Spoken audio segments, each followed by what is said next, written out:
Jesus,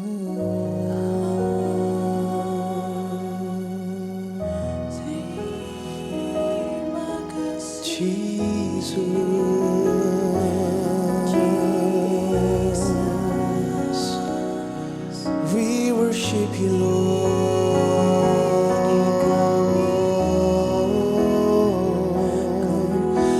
Haleluya. Mari angkat penyembahan kita saat ini, saudara, di hadirat Tuhan. Bawa seluruh hidup kita, seluruh hati kita yang mau memuji Dia, mau menyembah Dia. Jesus, sebab hadirat-Mu Tuhan sungguh berarti bagi kami. Jesus,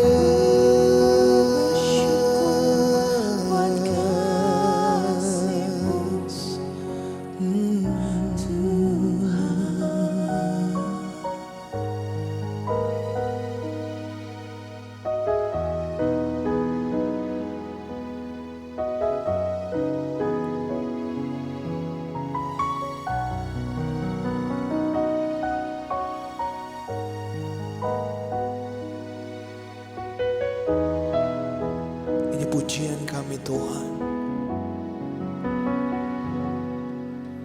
Menikmati hadirat-Mu, itu kerinduanku, kemauanku memuji-Mu, menyembah-Mu, amin, merasakan kasih-Mu. Yesus, Engkau penolong hidupku, Kau kekuatanku di saat ku lemah tak berdaya. Tiada lagi yang layak disembah di dalam hidupku, hanya Engkau Yesus.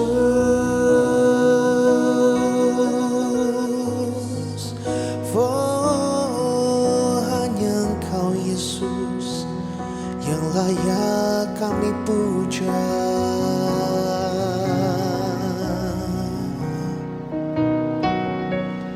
Biar ini jadi nyanyian cinta kita pada Tuhan, saudara.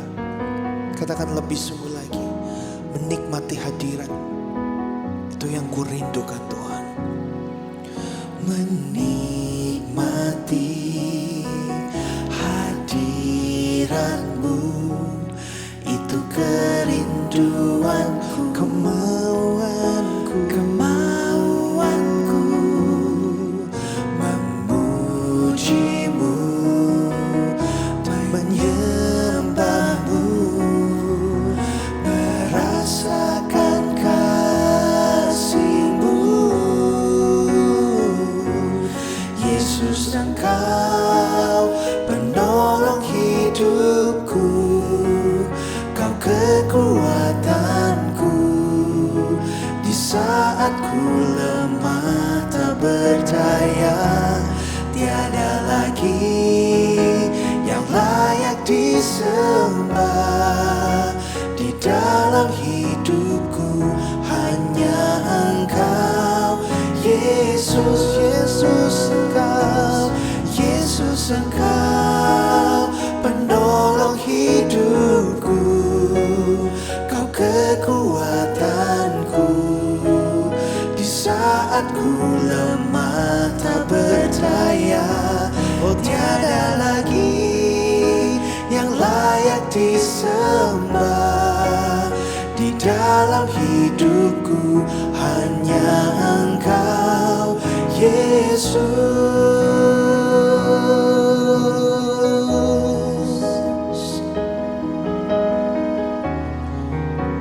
Sungguh benar Tuhan bahwa tiada yang lain dalam kehidupan kami selain Engkau Yesus.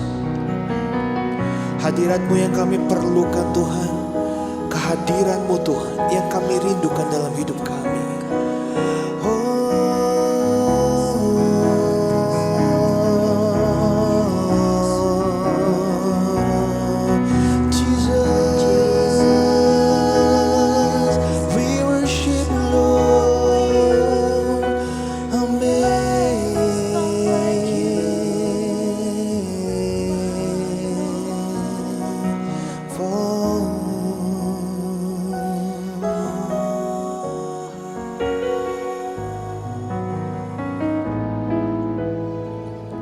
Yesus, Engkau penolong dalam hidupku. Yesus, Engkau penolong hidupku. Amin. Kau kekuatanku di saat ku lemah tak berdaya. Tiada lagi yang layak disembah di dalam hidupku, hanya Engkau.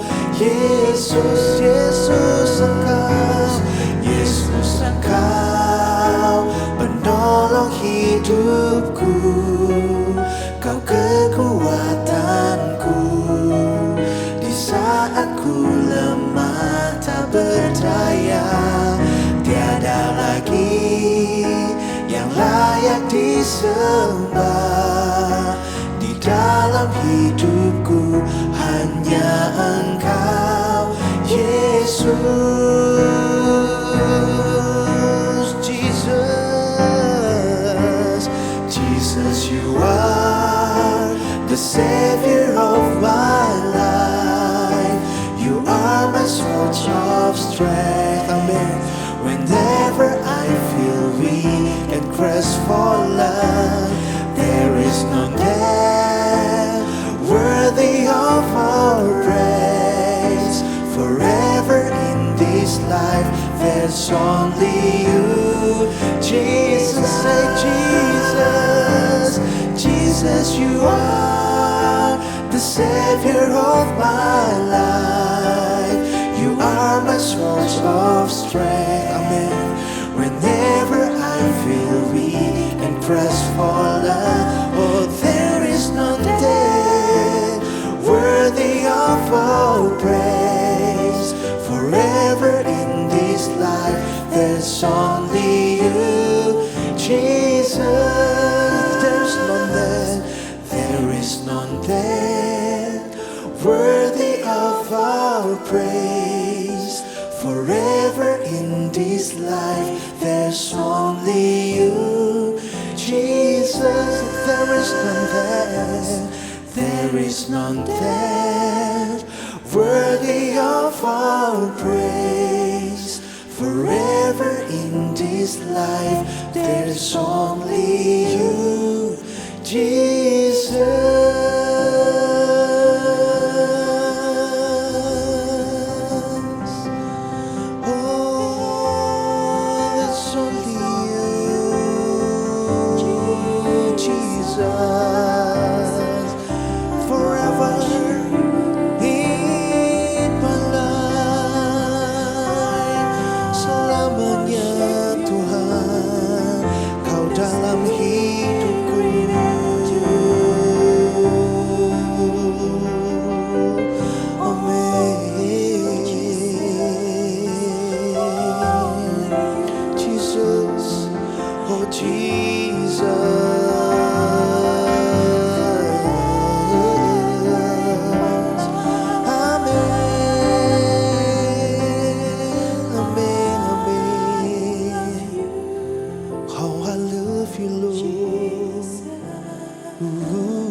Kami butuh Engkau, Tuhan.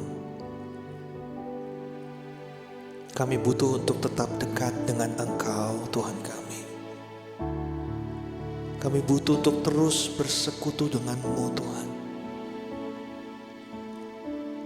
Menikmati kasih-Mu, menikmati hadirat-Mu yang sanggup memulihkan hidup kami, Tuhan.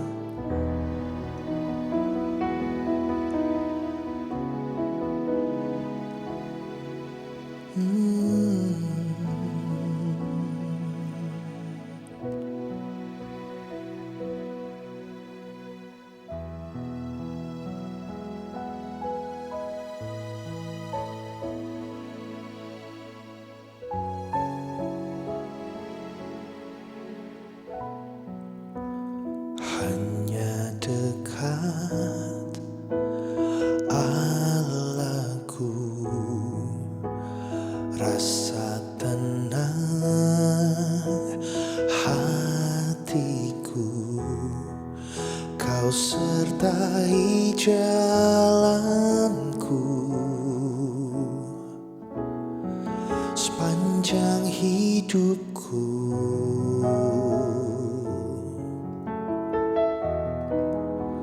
Hanya dekat padamu ada kekuatan baru. Kaulah perlindunganku, keselamatanku.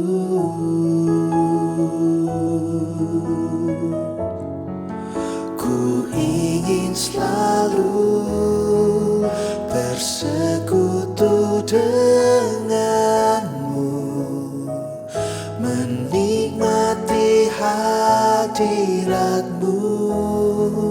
Biarkan rohmu tinggal dalam hidupku. Sungguh indah bersamamu selamanya.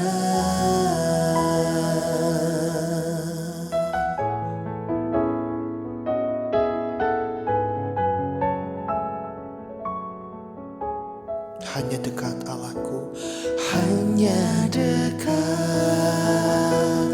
Allahku, rasa tenang hatiku. Kau sertai jalanku sepanjang hidupku, sepanjang hidupku.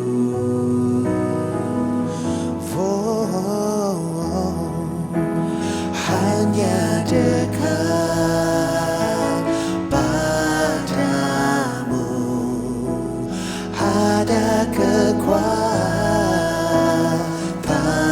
baru. Kaulah perlindunganku, keselamatanku, keselamatanku. Oh, yeah. Ku ingin selalu bersekutu denganmu, menikmati hadiratmu. Biarkan rohmu tinggal dalam hidupku. Sungguh indah bersama. Ku ingin selalu bersekutu denganmu. Amin Tuhan. Menikmati hadiratmu. Biarkan rohmu tinggal dalam hidupku. Sungguh indah bersama. Katakan, ku ingin selalu. Angkat tanganmu saudara. Ku ingin selalu bersekutu denganmu, menikmati hadiratmu. Amin. Biarkan rohmu tinggal dalam hidupku. Sungguh indah bersama. Ku ingin selalu, ku ingin selalu bersekutu denganmu, menikmati hadiratmu. Biarkan rohmu tinggal dalam hidupku. Sungguh indah bersama. Ku ingin selalu, ku ingin selalu bersekutu denganmu.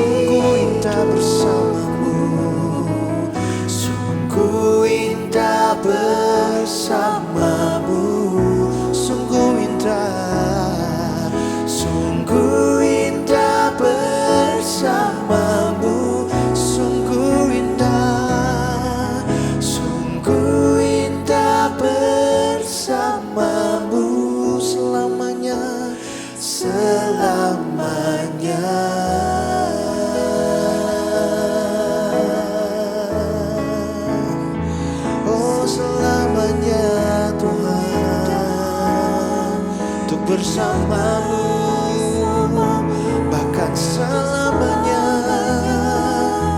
Kau yang layak terima pujian dan sembah kami dan pengakuan.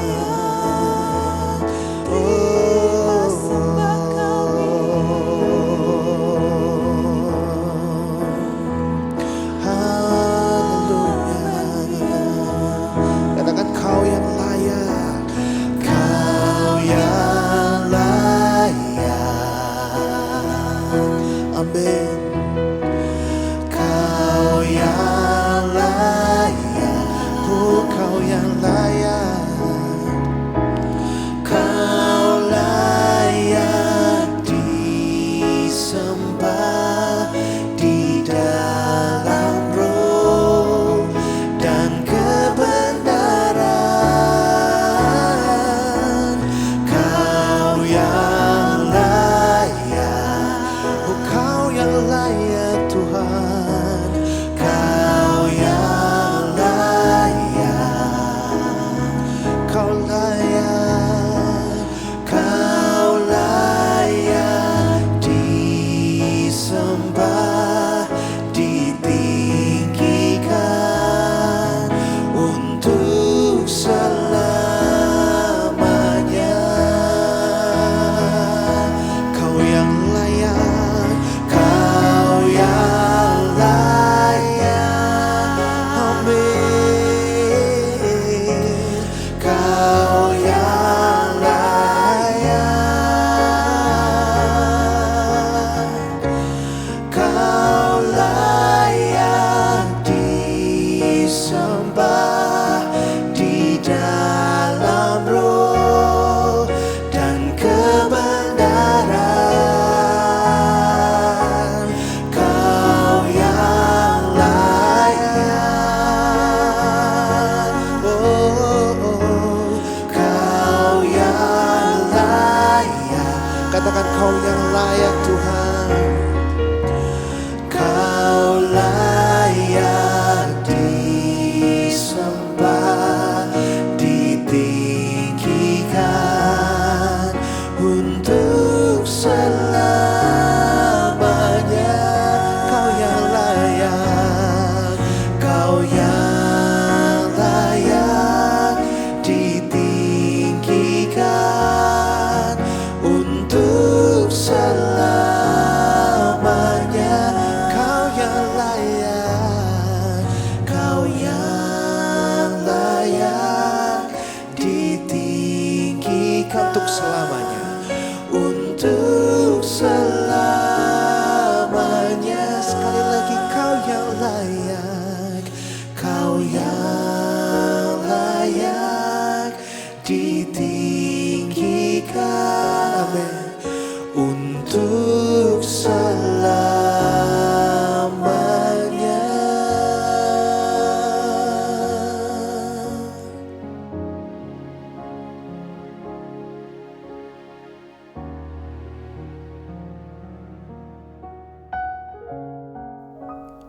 Kau yang layak ditinggikan untuk selama-lamanya. Saudara, biarlah ini jadi suatu pernyataan dari dalam hati kita, dari hidup kita, berkata kepada Tuhan bahwa memang hanya Tuhan satu-satunya pribadi yang harus kita muliakan, yang harus kita puji, yang harus kita sembah untuk selama-lamanya. Pusat penyembahan kita yaitu kepada Tuhan. Jadi pada waktu penyembahan itu bukan tentang diri kita, tetapi tentang keberadaan daripada Tuhan, tentang pribadi Tuhan itu sendiri yang layak untuk kita muliakan, untuk kita tinggikan, karena Dialah satu-satunya Allah yang hidup, Allah yang benar, yang bertahta atas hidup saya dan saudara. 2 minggu yang lalu kita baru membahas tentang the true worshiper, saudara, yaitu berbicara tentang penyembah yang benar. Penyembah yang benar bukan seperti kata manusia pada umumnya, tetapi penyembah yang benar yaitu penyembah yang sesuai dengan kriteria Bapa. penyembah-penyembah yang melakukan kebenaran, penyembah-penyembah yang bukan hanya terlihat di atas mimbar pada waktu melayani, tapi seluruh keberadaan hidupnya melakukan kebenaran dan menyembah Tuhan di dalam roh. Bukan berarti bahasa roh saudara, tetapi tahu bahwa kita pun adalah makhluk roh. Menyembah Tuhan bukan didasari atas perasaan kita, menyembah Tuhan bukan didasari atas motivasi yang tidak benar, hanya untuk mencari keuntungan dari Tuhan, tetapi menyembah karena kita punya roh dan Dia adalah roh, kita menyembah Tuhan dengan roh kita. Seluruh keberadaan hati kita. Adanya satu kesatuan yang terjadi saudara pada waktu kita memuliakan nama Tuhan. Pikiran, perkataan, tindakan kita menjadi satu. Tidak ada yang beda, tapi satu hanya untuk menyenangkan hati Tuhan. Dan hari ini kami akan lanjutkan kembali pembahasan kita tentang the true worshiper saudara. Kita buka sama-sama dalam Yohanes 4 ayat 25 sampai 26. Dikatakan demikian, jawab perempuan itu kepadanya, aku tahu bahwa Mesias akan datang yang disebut juga Kristus. Apabila ia datang, ia akan memberitakan segala sesuatu kepada kami. Kata Yesus kepadanya, akulah dia yang sedang berkata-kata dengan engkau. Saudara, kita melihat ini adalah kisah pada waktu perempuan Samaria ini bertemu dengan Tuhan Yesus. Saudara, salah satu kriteria bagi penyembah-penyembah yang benar adalah harus mengalami perjumpaan pribadi dengan Tuhan. Harus mengalami Tuhan secara langsung. Bukan kata orang. Bukan, oh ya memang Tuhan itu baik, Tuhan itu benar, Tuhan itu punya kuasa, Tuhan itu bisa melakukan mujizat dari kata orang. Tetapi kita sendiri yang mengalaminya. Sama seperti perempuan Samaria ini saudara, tanpa ia berjumpa dengan Yesus, ia tidak akan tahu Yesus itu seperti apa. Tetapi karena dia berjumpa dengan Yesus, dia berbicara langsung kepada Yesus, dia tahu hatinya beriman kepada Tuhan bahwa ya memang dia adalah Mesias itu. Yesus adalah Mesias yang dinanti-nantikan itu saudara. Jadi saat ini saya rindu saudara, setiap kita pun bisa mengalami perjumpaan pribadi dengan Tuhan Yesus. Perjumpaan pribadi ini mungkin tidak seperti pada waktu zaman perempuan Samaria ini, bertemu secara langsung. Perempuan Samaria ini bisa melihat Yesus secara langsung, bisa lihat dia berpakaian warna apa, rambutnya bagaimana, intonasi kata-katanya seperti apa, tingkah laku gerak-geriknya seperti apa. Saat itu perempuan Samaria bisa memperhatikan betul bagaimana keadaan Yesus secara fisik saudara. Tapi saat ini mungkin kita tidak bisa bertemu Yesus secara fisik karena dia sudah berada di surga sana saudara. Tetapi kita bisa merasakan kehadirannya dalam kehidupan kita lewat hadiratnya pada waktu kita menyembah Tuhan, memuji Tuhan, dan juga dalam kehidupan kita sehari-hari saudara. Jadi perjumpaan dengan Tuhan Yesus bukan hanya perjumpaan secara fisik, tetapi kehadirannya sungguh bisa kita rasakan di tengah-tengah kehidupan kita sehari-hari saudara. Mungkin saat ini kita sedang mengalami pergumulan masalah yang terjadi dalam kehidupan setiap kita. Tapi di tengah-tengah masalah itu kita bisa lihat bahwa Tuhan itu hadir bagi saya dan saudara. Tuhan itu memberikan kekuatan bagi saya dan saudara. Bahkan saat kita mengalami jalan buntu, waktu kita berdoa kepada Tuhan meminta pertolongannya, maka akan ada satu jalan keluar, solusi yang Tuhan berikan. Mungkin harus lewat orang lain, mungkin harus lewat keluarga kita, teman-teman kita, gembala kita, rekan-rekan kita. Tetapi saudara, hal itu tidak akan terjadi kalau Tuhan tidak memberikan jalan melewati itu semua. Artinya saudara, Tuhan bisa pakai orang lain untuk kita bisa berjumpa dengan Tuhan lewat setiap pertolongannya, anugerahnya yang kita rasakan dalam kehidupan kita sehari-hari. Dan lewat setiap pergumulan masalah kehidupan kita ini saudara, saya sudah sering katakan kepada saudara sekalian bahwa itu adalah sarana bagi kita untuk kita itu bisa makin dekat lagi kepada Tuhan dan membuat kita makin mengenal siapakah Tuhan itu dan bagaimanakah cara kerjanya saudara. Dan tentunya Segala sesuatu dalam kehidupan ini Tuhan sudah beritahu lewat firman-Nya di dalam Alkitab. Tugas kita adalah membacanya setiap hari, membaca surat cinta itu, dan minta bimbingan Roh Kudus supaya kita bisa mengerti setiap kata-kata dari firman Tuhan itu. Dan kita bisa aplikasikan, saudara, dalam kehidupan kita sehari-hari. Sehingga pada waktu kita diperhadapkan kepada satu keputusan besar mungkin dalam kehidupan kita, harus memilih ini atau harus memilih itu, saudara, kita berdoa kepada Tuhan, kita membaca firman Tuhan, dan tentunya kita akan memilih pilihan yang sesuai dengan kehendak Tuhan. Dan disitulah, saudara, Yesus hadir bagi kita di tengah-tengah setiap pergumulan masalah kita, bahkan di tengah-tengah pada waktu kita harus mengambil keputusan. Yesus hadir bagi saya dan saudara. Dan hal ini harus kita alami, saudara, supaya kita bisa tahu, bisa kenal Dia. Dan kita menjadi penyembah-penyembah bukan hanya di dalam roh, tapi kita juga menjadi penyembahnya di dalam kebenaran. Karena setiap hari, setiap waktu, orang yang berjumpa dengan Tuhan tentu akan melakukan juga kebenaran Tuhan yang sudah Yesus lakukan selama kehidupannya di dunia ini menjadi teladan. Kita pun mau melakukan kebenaran itu, saudara. Dan itu yang Tuhan inginkan dalam kehidupan kita sebagai penyembah yang benar di hadapan-Nya. Lalu poin yang kedua, saudara, bagaimana kita bisa menjadi penyembah yang benar, the true worshiper. Ada di Yohanes 4 ayat 31-34. Saya akan bacakan. Sementara itu, murid-muridnya mengajak Dia, katanya, "Rabi, makanlah." Akan tetapi Ia berkata kepada mereka, "Padaku ada makanan yang tidak kamu kenal." Maka murid-murid itu berkata seorang kepada yang lain, "Adakah orang yang telah membawa sesuatu kepadanya untuk dimakan?" Kata Yesus kepada mereka, "Makananku ialah melakukan kehendak Dia yang mengutus aku dan menyelesaikan pekerjaannya." Saudara, pada waktu Yesus ini telah berbincang-bincang berkata-kata dengan perempuan Samaria ini, murid-muridnya tiba-tiba hadir. Saat itu murid-muridnya sedang pergi ke kota untuk mencari makanan, saudara.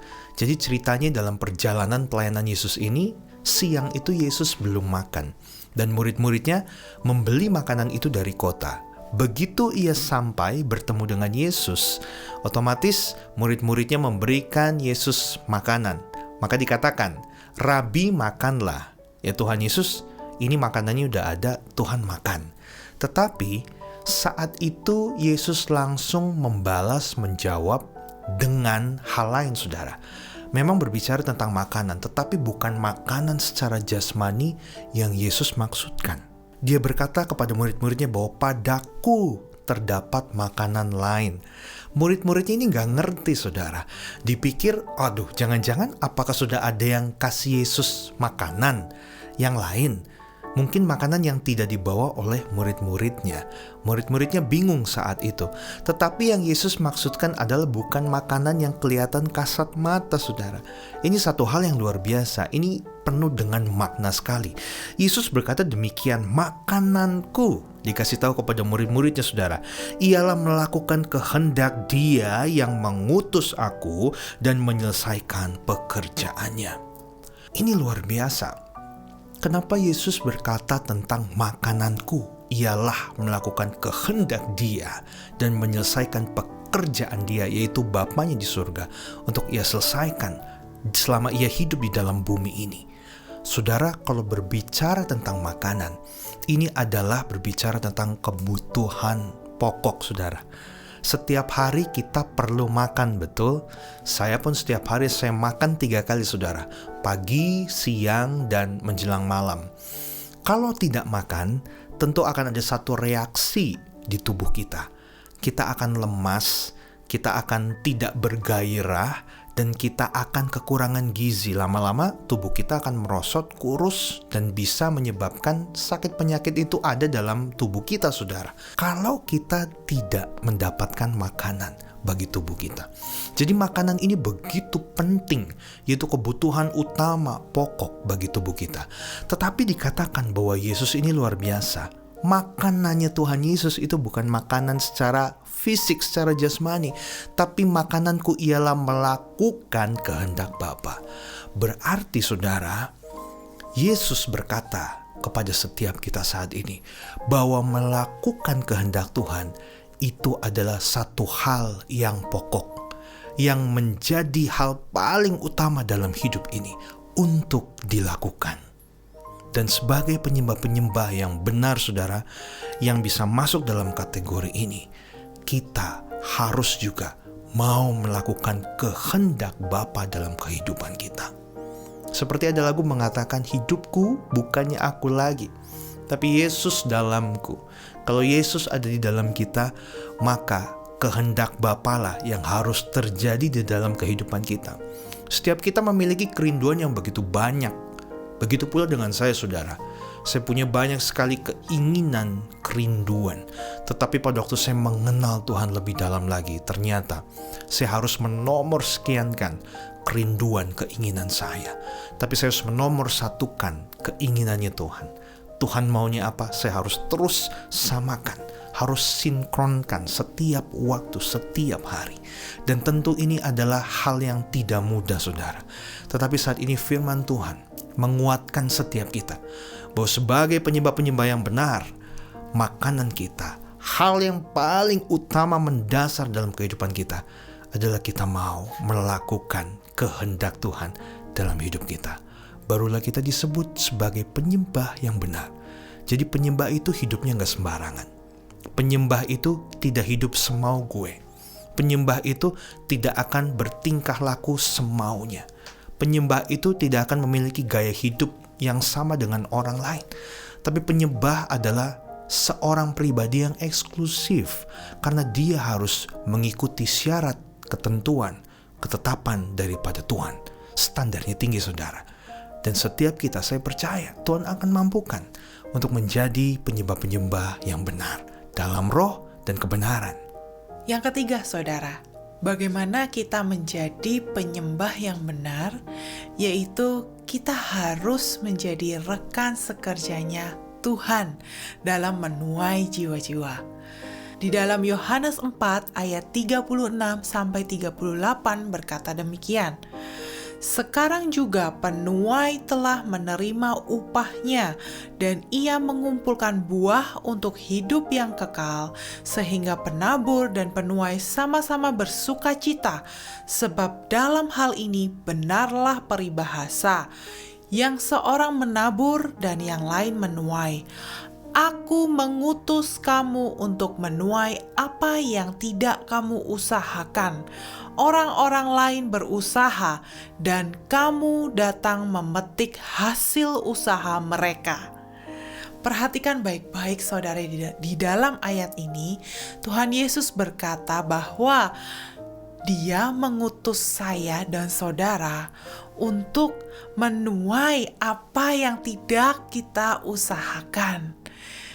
Artinya, saudara, kita ini menjadi rekan sekerjanya Tuhan untuk menuai jiwa-jiwa yang haus dan rindu akan kebenaran, akan kedatangan Sang Mesias itu, saudara. Kita tahu, saudara, dari zaman dahulu Roh Kudus sudah bekerja.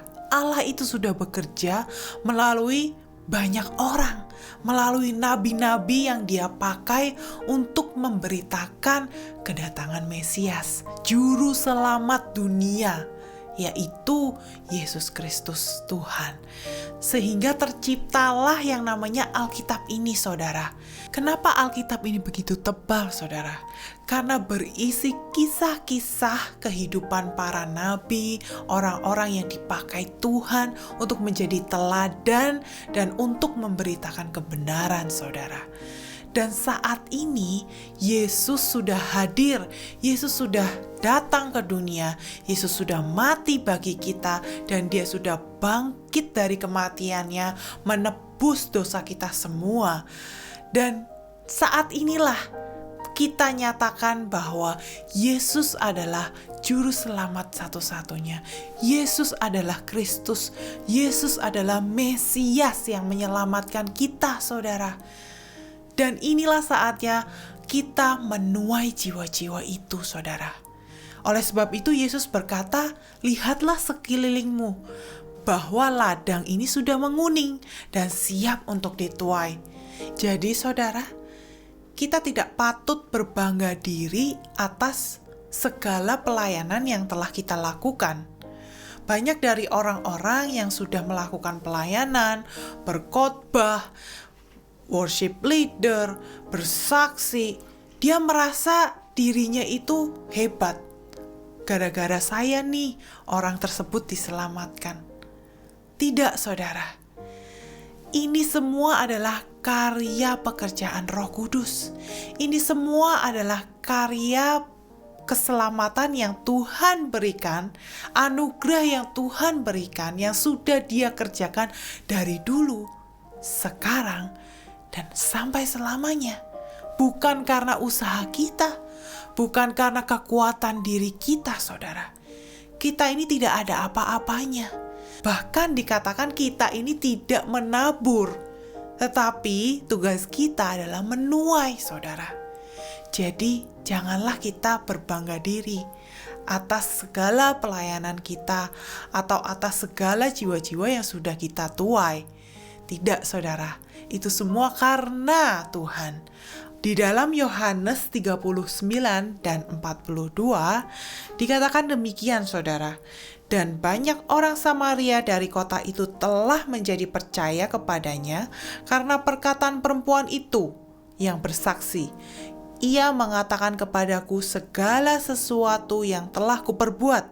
Dan mereka berkata kepada perempuan itu, kami percaya, tetapi bukanlah karena apa yang kau katakan, sebab kami sendiri telah mendengar dia, dan kami tahu bahwa dialah benar-benar juru selamat dunia. Di dalam ayat ini diceritakan bahwa perempuan Samaria yang telah mendengar kebenaran dari Tuhan Yesus ketika itu, dia segera pergi menceritakan kepada orang-orang di kotanya. Sehingga orang-orang banyak yang tertarik dan penasaran dan percaya akan perkataan wanita ini, saudara.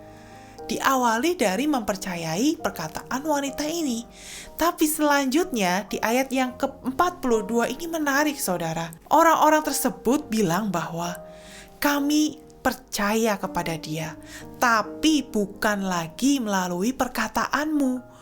Maksudnya bukan lagi melalui perkataan dari perempuan Samaria ini, tetapi karena mereka telah menyaksikan sendiri bagaimana Yesus itu memberitakan tentang kebenaran dan bahwa perjumpaan pribadi orang-orang ini dengan Yesuslah yang membuat mereka memiliki pendapat atau mengakui bahwa ya, Yesus adalah Juru Selamat, Mesias yang dinanti-nantikan. Berarti saudara, di poin yang keempat, sebagai penyembah yang benar, kehidupan kita harus menjadi kesaksian bagi orang lain. Seluruh kehidupan kita ini adalah penyembahan yang hidup, saudara. Kita harus menyaksikan kebaikan Tuhan kepada banyak orang. Kita harus berani berkata bahwa Yesus adalah Juru Selamat satu-satunya. Hanya Dia yang sanggup mengetahui segala sesuatunya. Hanya Dia yang sanggup melakukan mujizat yang besar. Hal yang tidak mungkin menjadi mungkin. Hal itu harus saudara saksikan kepada banyak orang. Tidak hanya melalui kata-kata saudara, tetapi harus juga lewat tingkah laku saudara. Misalkan, saudara saat ini sedang menjalani profesi sebagai pedagang, buka warung misalkan. Nah, di kesempatan itulah saudara harus menjadi saksi, harus menjadi penyembahnya Tuhan lewat berjualan itu. Bagaimana caranya? Berjualanlah dengan yang benar, menjadi pedagang yang takut akan Tuhan, yang jujur, tidak berbohong, tidak curang, tidak memberikan harga yang terlalu tinggi untuk keuntungan diri sendiri, tetapi memiliki kemurahan hati, berbelas kasihan kepada banyak orang. Jadi, menjadi penyembah itu bukan soal tentang berada di atas mimbar, saudara. Bukan tentang pelayanan di gereja, saudara. Bukan, tetapi Tuhan lebih suka dengan penyembah yang sejati, yaitu penyembahan lewat kehidupan kita sehari-hari. Ketika kita keluar dari gereja, bagaimana sikap kita, respon kita menghadapi orang-orang yang bertemu dengan kita sehari-hari? Apakah kehadiran kita ini menjadi dampak yang positif, atau jangan-jangan kehadiran kita sebagai anak Tuhan, sebagai penyembahnya Tuhan, malah membawa dampak yang negatif? Jangan-jangan ketika kita hadir di suatu komunitas atau tetangga kita tidak menyukai kita, berarti kita ini belum menjadi penyembahnya Tuhan, saudara. Penyembah yang Tuhan inginkan adalah kita ini hidupnya berdampak positif bagi banyak orang, mendatangkan damai sejahtera bagi mereka. Lewat kehadiran kita, orang-orang merasa diberkati, saudara. Orang-orang bisa melihat bahwa ya, Yesus itu adalah Tuhan. Orang-orang bisa memuliakan Tuhan lewat hidupmu. Itulah tujuan dari penyembah yang sejati. Memang diawali dari kesaksian hidup kita, saudara. Lewat perbuatan kita yang memuliakan Tuhan, yang mencerminkan anak-anak Tuhan. Setelah orang-orang melihat kebaikan kita, baru orang tersebut pasti akan penasaran. Kenapa sih kamu selalu bersuka cita? Sepertinya hidup kamu penuh dengan damai sejahtera dan selalu melakukan kebaikan. Apa sih rahasianya? Nah, orang-orang pasti akan tertarik lewat hidup saudara. Barulah dari situ saudara menceritakan tentang Yesuslah juru selamat. Yesuslah sumber air kehidupan yang memancarkan damai sejahtera terus-menerus, sukacita yang tiada hentinya. Jadi saudara, untuk dapat menjadi penyembah yang benar, penyembah yang Tuhan cari, kita harus mengenal terlebih dahulu siapa Tuhan yang kita sembah. Setelah kita mengenal, kita harus melakukan kehendaknya di dalam kehidupan kita, mengerjakan pekerjaannya dan menyelesaikannya. Kemudian yang ketiga, kita juga harus menjadi rekan sekerjanya Tuhan dalam menuai jiwa-jiwa untuk diselamatkan. Dan yang terakhir, kita harus menjadi saksi Tuhan lewat perbuatan kita dan tingkah laku kita, bukan hanya di perkataan kita saja, tetapi lewat keseluruhan kehidupan kita. Sehingga keseluruhan hidup kita ini adalah penyembahan yang sejati di hadapan Tuhan, dan kita bisa disebut sebagai penyembah-penyembah yang Tuhan cari selama ini.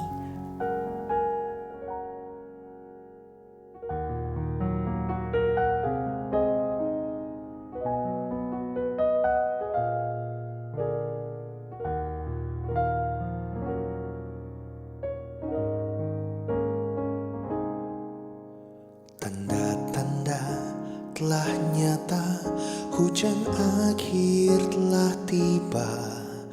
Allah sedang melawan umatnya. Ladang telah menguning, siap untuk dituai. Banyak jiwa menanti uluran tangan kita. Tuailah, tuailah sekarang. Nyatakan kemuliaannya pada segala bangsa. Biar kuasanya dinyatakan berlimpah. Bangkitlah gereja Tuhan, pandang sekelilingmu. Generasi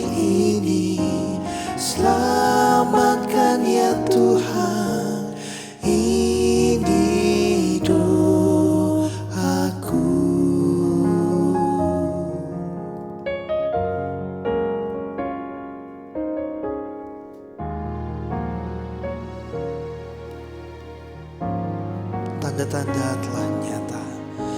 Tanda-tanda telah nyata, hujan akhirlah tiba. Allah sedang melawat umatnya. Ladang telah menguning, siap untuk dituai. Banyak jiwa menanti uluran tangan kita. Tuailah, tuailah sekarang. Nyatakan kemuliaannya pada segala bangsa. Biar kuasanya dinyatakan berlimpah. Bangkitlah gereja Tuhan pada sekelilingmu. Generasi ini selamatkan ya Tuhan. Ini doaku. Oh nyatakan, Nyatakan kemuliaannya pada segala bangsa. Biar kuasanya dinyatakan berlimpah.